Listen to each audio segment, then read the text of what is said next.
Hello guys, I am Jose David Christian Eliabang, and we're gonna talk about the qualities of a teacher leader and types and styles of leadership.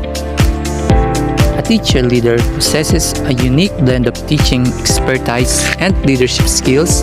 They inspire, mentor, and guide both students and colleges. Qualities include strong communication, empathy, adaptability, and a commitment to continuous learning. In terms of leadership styles, there are several, including a transformational leadership. It focuses on inspiring and motivating followers to achieve their potential. Transformational leaders often have a clear vision and empower others to contribute to its realization. Next, transitional leadership. It involves exchanging between leaders and followers, often based on rewards and punishments. Next is servant leadership. It emphasizes serving others first and prioritizing their needs. Next is democratic leadership. It involves shared decision making among leadership and followers. Last is laissez-faire leadership. It allows followers considerable freedom in how they accomplish their tasks. So each leadership styles has its strengths and weaknesses, and effective teacher leaders often adapt their approach depending on the situation and the needs of those they are leading. So this is all. Thank you for watching.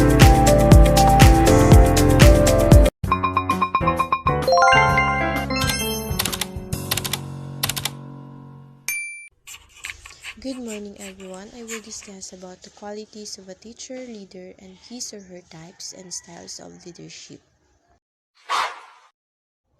The first one is positive expectations. Effective teachers should exhibit positive expectations to ensure each student believes that they can excel. An effective teacher might start each class by saying, "I know each of you has the potential to do amazing things in the subject." Second, enthusiasm will allow your students to be interested in class discussions and classroom activities. Effective teachers should speak in expressive ways, not a monophone styles. When students see their teacher genuinely excited about the topic, they are more likely to mirror that excitement and become interested. Next is effective classroom manager. Classroom management is not about disciplining your class, it deals with how to effectively manage the classroom. The next one is ability to design lessons and activities. Designing lessons involves how to cater the needed curriculum into discussions, activities, and assignments. In addition, an effective teacher should also be able to evaluate whether or not their students master the lessons. Next is rapport with students. Establishing interpersonal relationships with students is crucial to form a trusting bond with each student. Effective teachers should be available outside of class to answer questions and provide additional help to students. So take note, effective teaching does not involve presenting your exciting lessons or activities to the class. It is a craft learned over time.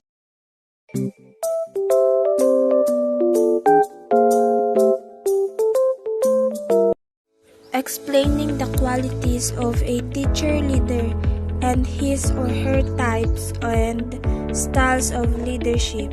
What is teacher leadership anyway? So, the teacher leadership is to inspire and motivate the students to engage in learning, strive for excellence, and also persist in the face of difficulties. How to be a teacher leader?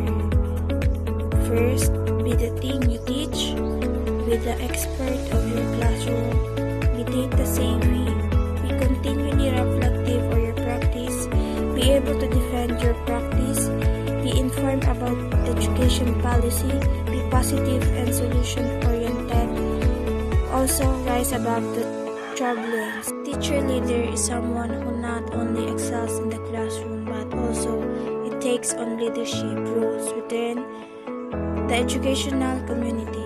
They possess a unique combination of teaching skills, subject matter, expertise, also the teachers that enable them to positively impact the student learning and to inspire their college. Leaders may use a combination of these leadership styles depending on the situation and the need of their educational community. The goal is to inspire and empower others while fostering a culture and continuous empowerment and study the class and also the student success.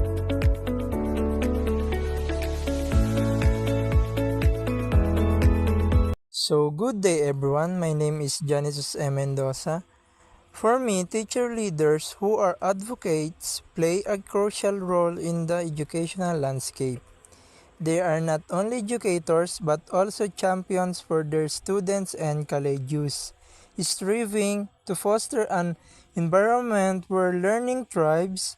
These individuals often go beyond their classroom duties to address educational policies and practices that may affect their school community.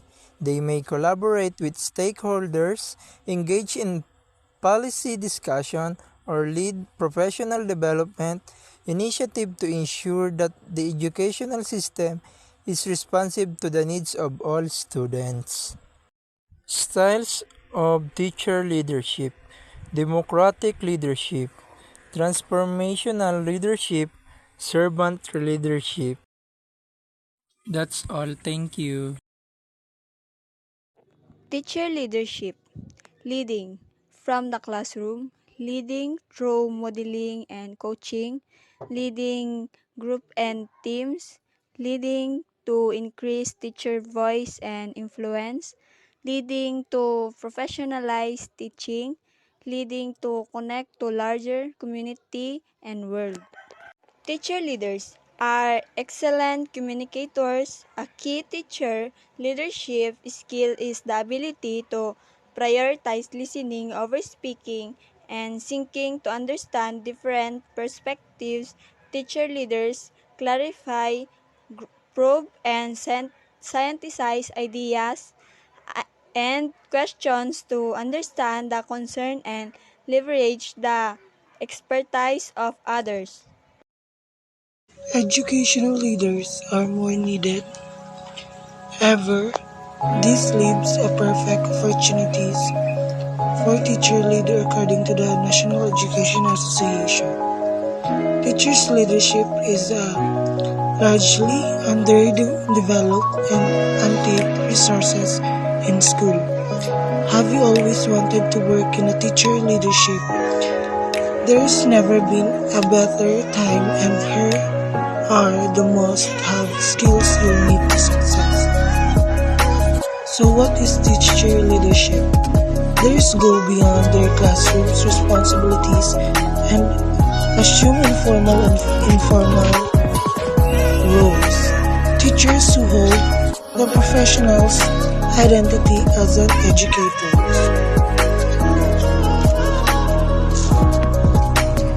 Teacher leadership takes many different forms and will depend on an educator's personality and instructional styles. What are leadership styles?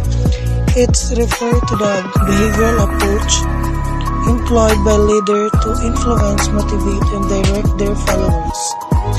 Leadership styles have been studied in various fora to establish the appropriate or most effective leadership style that motivates and influences others to accomplish set goals.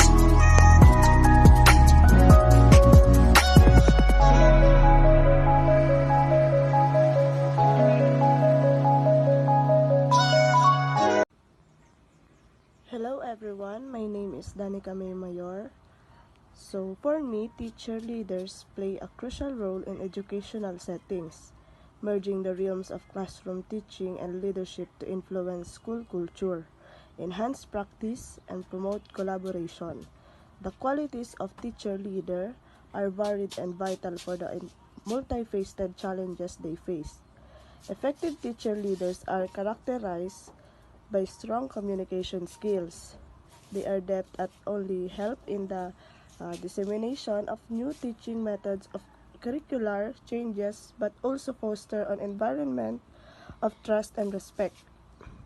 Teacher leaders exhibit empathy and emotional intelligence, which enable them to understand and respond to the needs and emotions of both students and fellow teachers. This sensitivity is crucial in creating a supportive learning environment in leading teams effectively.